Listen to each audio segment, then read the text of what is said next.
don't know if you've heard of the influencer Sue Ellen Carey. If you don't know what an influencer is, it's someone who makes himself famous on the internet. That's about as close as I can come to a definition of what an influencer is. But this particular influencer, Sue Ellen Carey, became famous a year or two ago when she married herself. She had a ceremony where she, or thought she did, married herself, and she called the marriage a sologamy, marrying to herself. Well, she made news again about a year later when she divorced herself. Apparently, life was too difficult with herself, and decided married life was too hard, and she divorced. And she's now single again. You might ask, why do I share that story? Do I share it simply to mock this lady? And to some extent, some ideas do deserve to be mocked. And on a more serious note, this lady probably does need some help to some extent. But the truth is, that woman's decision to marry herself is just an extreme example, an extreme manifestation of what many in our society believe, that we should all do what feels right to us, as long as it doesn't hurt anyone else, as long as it doesn't affect anyone else. Then we should all be allowed and encouraged to follow our own dreams, our own desires, our own wishes. And that really is the spirit of the age in which we live, isn't it? You see it on the news or on the TV screens every day. People who are following their own desires. We live in a society which worships the self. To a large extent, we've discarded God, the idea of a God out there who can teach us how to live. And instead, we've looked for a God within. And we look to our own feelings. We look to our own instincts. We look to our own hearts to decide what will make us happy in the end. And of course, this touches on all sorts of areas, doesn't it? It touches on people's career path. It's a well-known phenomenon in the day and age which we live, that people find it more and more difficult to find what they call job satisfaction. In years gone by, people would do what their father did. And they would do the job, and they just thought, this is the job, and they may enjoy it, they may not. But they would do it, and they wouldn't necessarily think about it a great deal. But in today's day and age, people are looking for job satisfaction. Now, of course, that's not necessarily wrong. We change jobs, and there are good reasons for that, and you know, we shouldn't be mistreated. But it definitely seems to be a phenomenon today that people find it more and more difficult to find satisfaction in their callings in life. It touches on sexuality. We all know this. We're just coming to the end of what some call Pride Month. You've probably seen it on the rainbow colours in different shop windows and different businesses. And the whole idea is, be the person you want to be, follow your desires, be with whoever you want to be with. It touches on gender. Once upon a time, what you were born as is what you are, but no more. It's what you feel which what matters. If you feel you're something, don't worry about your birth certificate. Go with what you feel. And those are just a few examples of the way in which this idolatry of the self has infiltrated our society. Well, back in Isaiah's day, they had the same problem, but manifested in a different way. For the people of Isaiah's day, their idols were not an idol of the self as such. They didn't look within for satisfaction and purpose and meaning and salvation. Instead, they looked outside to idols, to other gods. What they would do is they would make idols, and they would seek to find their meaning in these idols. So we see a clear example of this back in the book of Exodus, don't we? When the Israelites were at the bottom of Mount Sinai and Moses had gone up to speak with God, and for 40 days he did not return. And the people grew impatient. They grew impatient with Moses. They grew impatient with God, and they said, who knows what's happened to Moses? Perhaps he's died. We have no idea. And so they tell Aaron, his brother, to make a golden calf. And Aaron tells them, this is your God who delivered you from Egypt. They made a god of their own imagination and said, this is our God. And I say that's different, but in many ways it's very similar to what we do today. We think we're more sophisticated. We think we would never bow down to an idol, although some people do even today. But we are equally foolish in our worship of the self. No, perhaps we don't build a wooden idol or a golden idol or a silver idol, but we do make an idol of our own desires, which is stupendously foolish. All of us know that our desires can lead us astray. Who of us have never bought something thinking it would make us happy, thinking that it will be the answer to our troubles? Perhaps a new dishwasher even, or a washing machine, or some gadget. I'm looking at the men in particular. Some gadget which you think will make life so much easier, and then it turns out to not live up to expectations, and you were deceived by the advert or the magazine article, or whatever it was. Our desires can lead us astray often. How many people have won the lottery and yet have ruined their life as a result? It's foolish to follow merely your own desires. And in this passage, Isaiah very cuttingly, or I should say God himself, very ironically ridicules and mocks these people of their day who were making idols of gold and silver and of wood. You can see in chapter 44, verse 9, listen to what God says. He says, those who make an image, all of them are useless, and their precious things shall not profit. They are their own witnesses. They neither see nor know, that they may be ashamed. And then from verse 12, God just mocks and ridicules the foolishness of making an idol. He says, the blacksmith with the tongs works one in the coals. He fashions it with hammers and works it with the strength of his arms. But even so he is hungry, and his strength fails. He drinks no water, and is faint. This man puts all his energy into building his God, but he forgets to drink. He forgets to eat, and he gets hungry, and he gets thirsty. He describes how this same workman planes the God with his wood plane, and he hammers it with nails. Early in the book of Isaiah, he says he has to hold it in place and make sure it doesn't totter. He says he cuts down the cedars, verse 14 in chapter 44, and takes the cypress and the oak, and he secures it for himself among the trees of the forest. He chooses a tree from the forest, and he takes and he chops it down, and half of it he puts aside for his God, and the other half he burns, and he cooks a meal over it. Look at verse 15. It says, then it shall be for a man to burn, for he will take some of it and warm himself. Yes, he kindles it and bakes bread. Indeed, he makes a god and worships it. He makes it a carved image and falls down to it. Half of it he burns in the fire.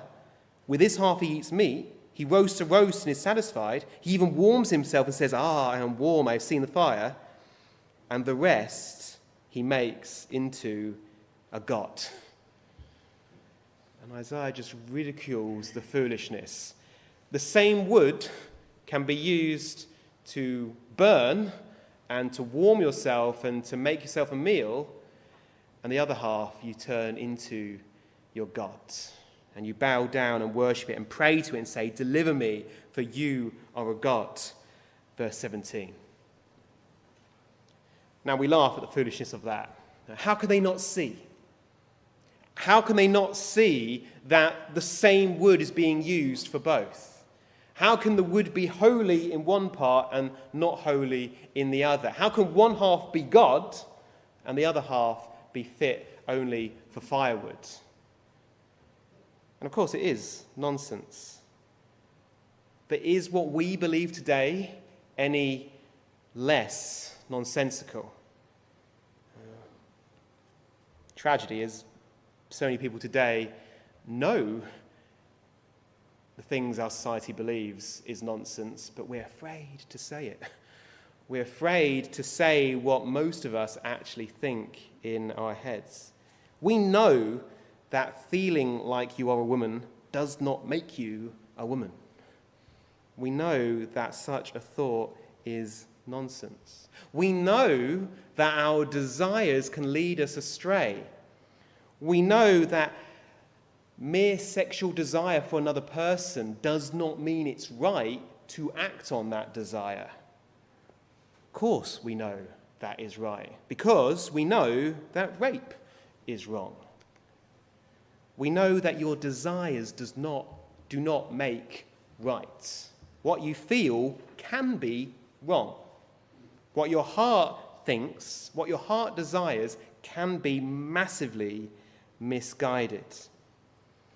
And in this chapter where God ridicules the foolishness of building an idol out of wood or out of gold or out of silver, he also ridicules the foolishness of thinking that your heart alone is able to guide you through life, that your heart alone is able to give you the meaning that we all crave.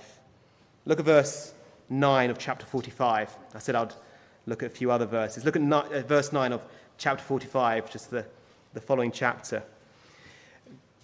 God says, "Woe to him who strives with his maker. Let the potsherd," that's the piece of pottery, "strive with the potsherds of the earth. Shall the clay say to him who forms it, 'What are you making?' Or shall your handiwork say, 'He has no hands'? Woe to him who says to his father, 'What are you begetting?' Or to the woman, 'What have you brought forth?'" God says, woe to the person who is at odds with his maker or her maker. God is saying, you cannot live without me. You cannot live meaningfully without me. I am your maker. When something goes wrong at home, or some machine in our house breaks down, what do? Well, we go to the manual. Well, we should go to the manual. Some of us try to tinker first and then fail, and then others of us are more skilled. But if we don't know what we're doing, we should go to the manual, find out what the maker says, and then perhaps we can fix the problem. And yet, us, when our lives fall to pieces, how many of us go to the maker? How many of us try to fix it ourselves? And we become like a piece of clay rebuking the potter. A piece of clay saying to the potter, you don't know what you're doing. Like a child saying to their parents, what are you doing?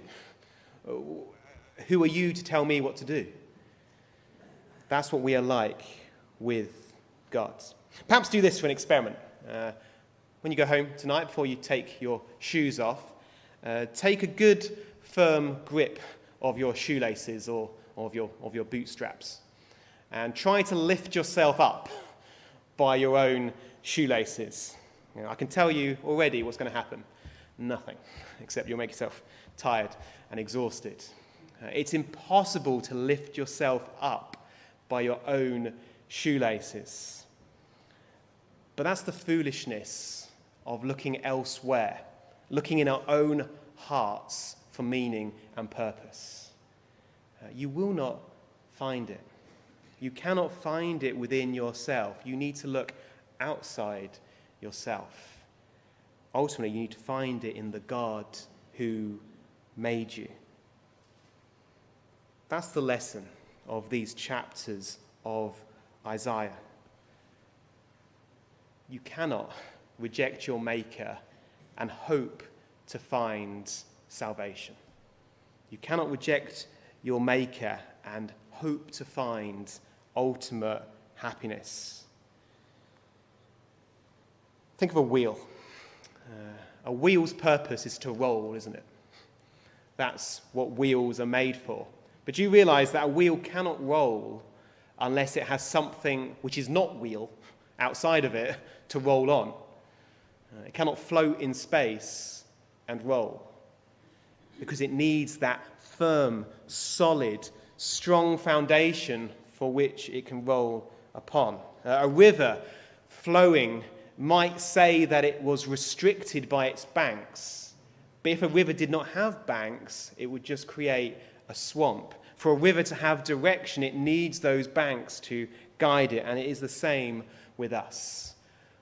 We need our Maker for us to have any purpose, for us to have any guidance, for us to have any sure foundation under our feet. Look at chapter 45, verses 22 to 23.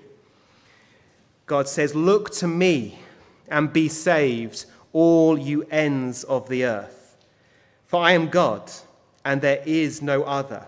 I have sworn by myself, the word has gone out of my mouth in righteousness and shall not return, that to me every knee shall bow."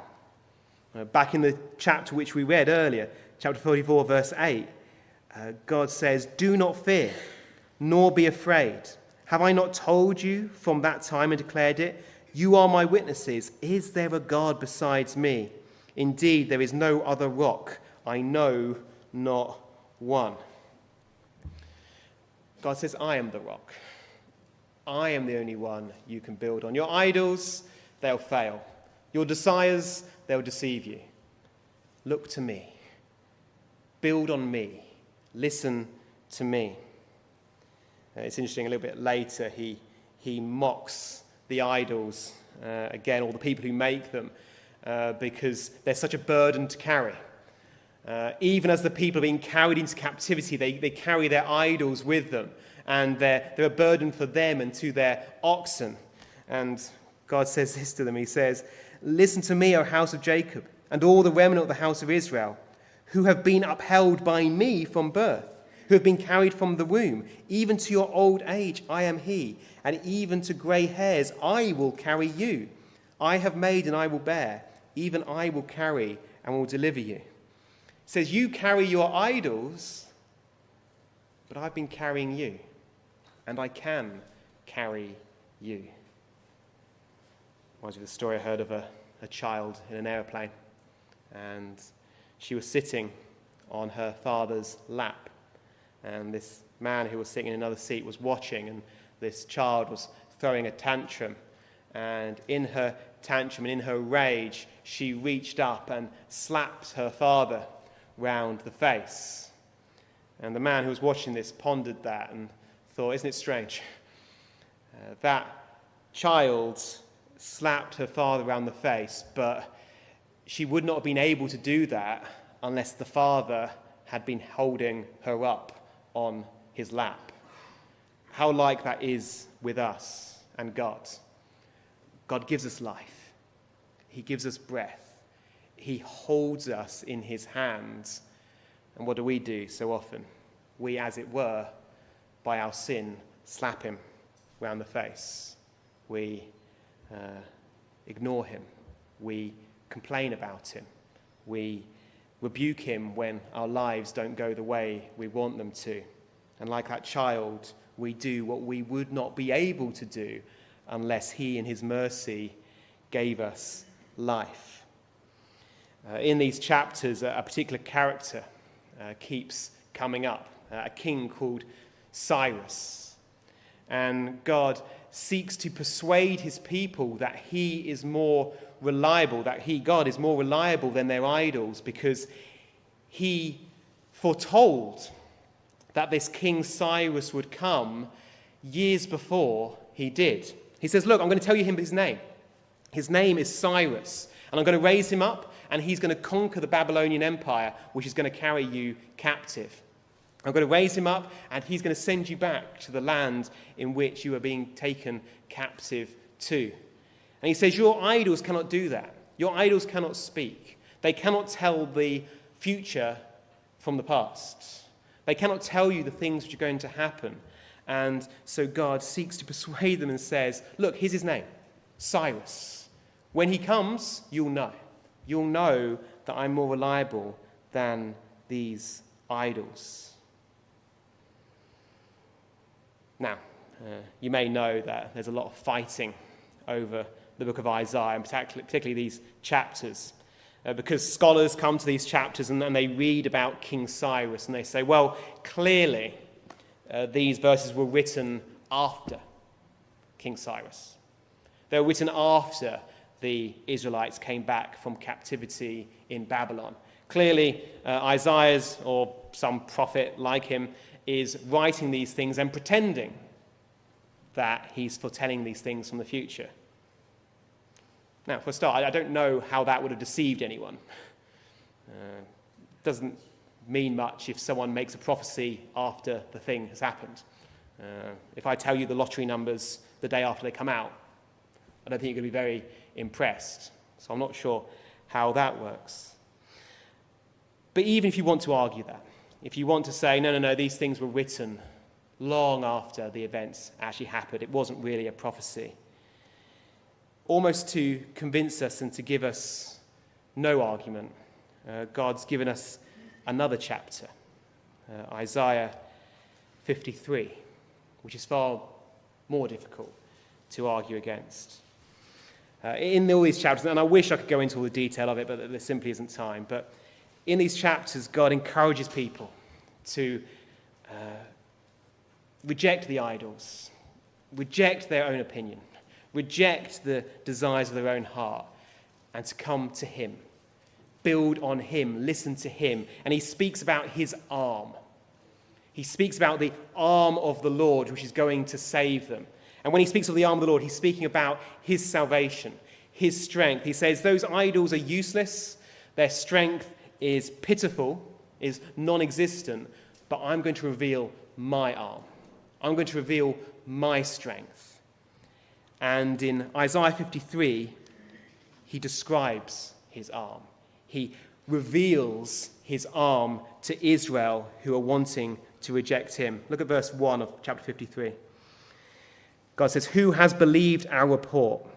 And to whom has the arm of the Lord been revealed? He shall grow up before him as a tender plant, and as a root out of dry ground. He has no form or comeliness, and when we see him, there is no beauty that we should desire him. He is despised and rejected of men, a man of sorrows and acquainted with grief. And we hid, as it were, our faces from him. He was despised, and we did not esteem him." God says, I'm going to reveal my arm. And my arm is a person. My arm is a man. He's going to be despised by the people. He's going to be rejected by the people. But he is going to show the strength and power of my arm. I heard a story, actually, about a Jewish man who found himself taking refuge at L'Abri in Switzerland. You might know that L'Abri was an institution, an organization founded by Francis Schaeffer, who was a famous Christian apologist. And L'Abri is French, I think, for shelter or the shelter. And he made this place as a place for people to ask their honest questions about God and the Bible and about Jesus. And he wanted to make a place where people could examine these things in freedom and to come to answers. And I heard this story of a Jewish man who was struggling in some way, and he found himself staying at L'Abri. And he was vehemently opposed to the message of Christ. As far as he was concerned, Christ was an imposter. Christ was just a false prophet, a liar. And one day he was incensed to hear some people around the breakfast table, I think, and they were reading from a Bible. And they were reading these words. He is despised and rejected of man, a man of sorrows and acquainted with grief. And we hid, as it were, our faces from him. He was despised, and we did not esteem him. Surely he has borne our griefs and carried our sorrows, yet we esteemed him stricken, smitten by God, and afflicted. And this Jewish man was incensed, and he told them to stop reading from their, what they would call New Testament scriptures. But they turned to him, and they said, it's not the New Testament. It's the Hebrew scriptures, the book of Isaiah. And he was shocked that the book of Isaiah could speak such words which sounded so much like the Lord Jesus Christ. Because Jesus is the arm of the Lord. Jesus is the one who would reveal God's strength and God's power to save. But God didn't show his power with strength in the way human beings count strength. Jesus wasn't strong by human standards. He was just a peasant from Galilee. Jesus wasn't beautiful by human standards. And did you notice what it said then, verse 2? He has no form or comeliness, and when we see him, there is no beauty that we should desire him. Jesus didn't look special in terms of his physical appearance. In fact, by all merely human measurements, just by looking at Jesus, you wouldn't have been particularly impressed. And yet this was the way God was going to show his strength. This was the way God was going to show his ability to save. Because our problem is we tend to think our biggest problems are physical problems.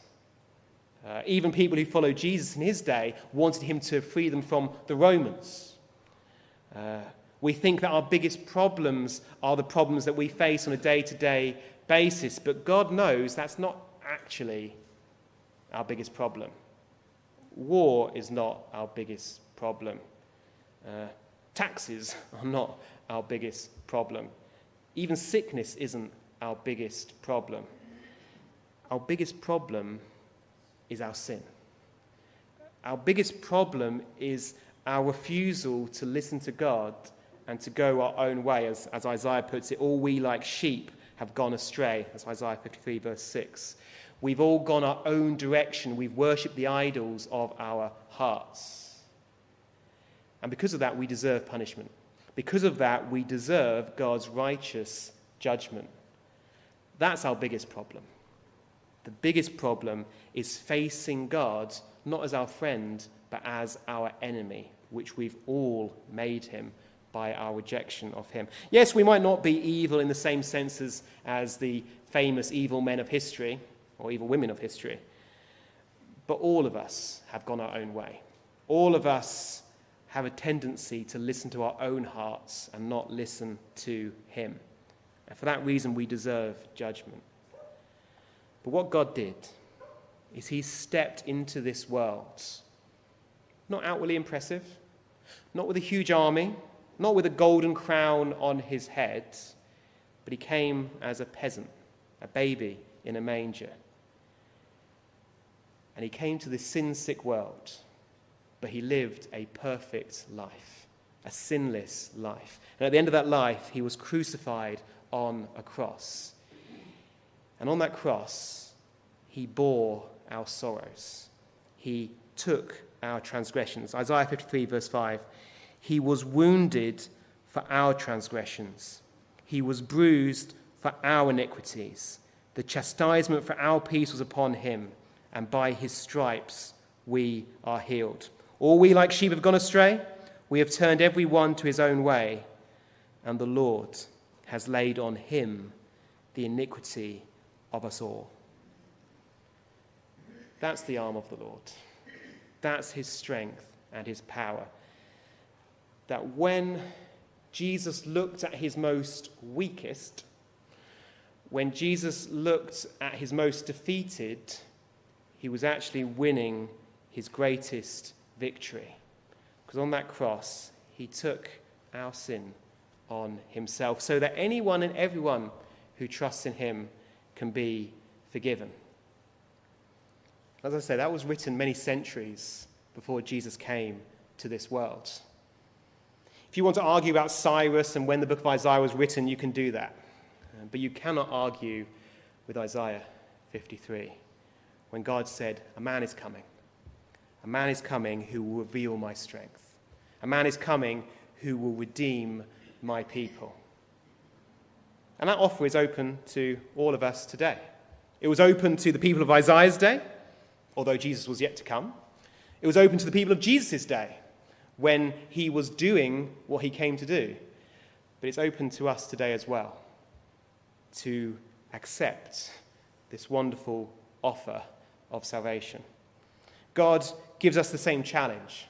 He says, who will you listen to? Will you listen to the idols of this world who can't speak? Will you listen to the idols of your heart, which can be deceived and which can lead you astray? Or will you listen to your Maker, God, Christ himself, who is the rock of our salvation? We all have to make that choice.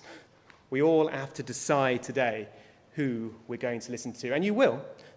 Whether you want to make that decision or not, you will make that decision. You will show it every day of your life. In every decision that you make, you will demonstrate who you are following. And you will reap the consequences in the end. Destruction, if we follow our own way. But salvation, if we build on the rock that is Christ.